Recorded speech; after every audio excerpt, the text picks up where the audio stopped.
Welcome back to Books and Things. I am so awfully excited for today. I have one of my favorite authors around. I'm basically trembling with excitement. He has brought back the spy thriller to its top heights. I'm talking about none other than Rupert Madigan. I am so awfully excited today on Books and Things to have with me a new authoress. She has just launched her first book. It has already reached the top 10 of the New York Times list. I am so awfully excited to have with me Miss Amanda Plath. Amanda, it's good to have you on the show. Thank you for having me. Yes, I was totally astonished. I was amazed by this book of yours. I could not put it down. I had to read it all the way through. The chapters leapt off the page. The imagination ran wild. The plotting, the characters. It was unbelievable. How did you come up with such fiction? It was a book on gardening. Okay, we'll be right back after this message.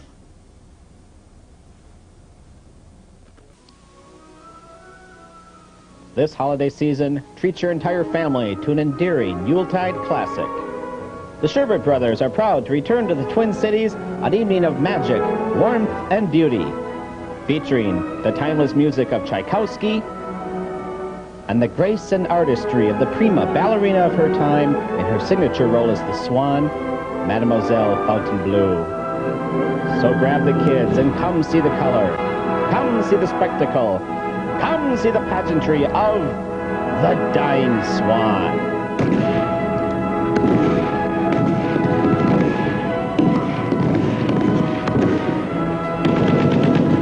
Tickets now on sale through December at the Sherbert Brothers box office and at all local gun clubs. Be a part of a truly memorable holiday event and come watch the feathers fly.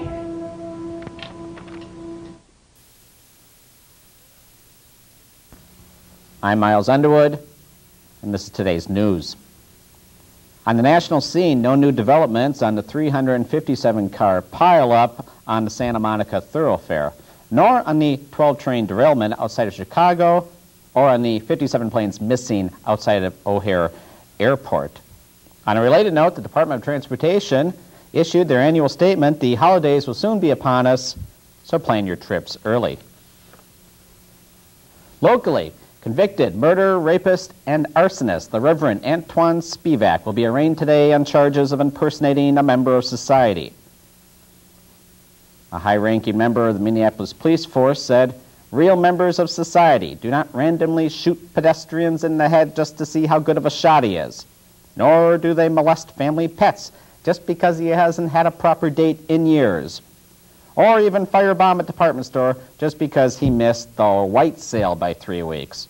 As part of his punishment, the Reverend Spivak will be publicly flogged in Town Square tomorrow and then immediately guillotined." When asked to comment, the Reverend responded, "Who says the system doesn't work?" There's been a break in the case of the terrorist bombing of the local McDonald's that killed 3 cows, a goat, and 57 loaves of sesame seed buns. The police have issued the following lists as suspects: Burger King, Wendy's, Pizza Hut, Taco Bell, and Hardee's. Kentucky Fried Chicken is no longer a suspect, police added, because hardly anyone eats there anymore.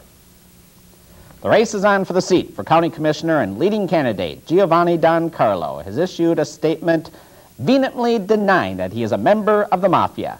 He abhors the slanderous slurs cast upon him by opponents, saying that Just because I own a construction company that pours a lot of cement, and just because I have uncles that work out of Las Vegas and Atlantic City, and just because John Gotti was a frequent golfing partner of mine and he was once overheard saying, "I respect you deeply, Godfather," is no reason to accuse me of being a member of La Cosa Nostra. I mean, the Mafia. End quote. No reaction could be reached by his opponents in the race because at this time, they are all being fished out of the East River. Well, let's turn to foreign news. All is quiet in the Middle East for the first time in centuries. There have been no reported terrorist attacks. There have been no border risings. There have been no ethnic cleansings reported, no nuclear bomb threats. Government officials conclude that the reason is because everyone is dead.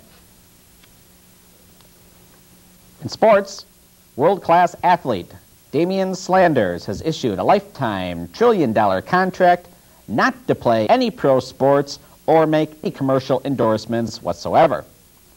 It was decided that since Damian is the most obnoxious, egotistical boob who has ever graced a field of competition, that the money will be well worth it. This contract will make Mr. Slanders the highest paid athlete ever, but as long as we don't have to see his ugly mug on the airwaves, who cares? Turning to the weather, there'll be a partly chance of it being kind of cloudy to almost clear. In economic news, Wall Street took another dive yesterday as stocks fell at record rates, astounding everyone with the brevity of trading. It was soon followed by shouts of, "It's a fix," when Don King was seen sitting in the Dow Jones box. More after this.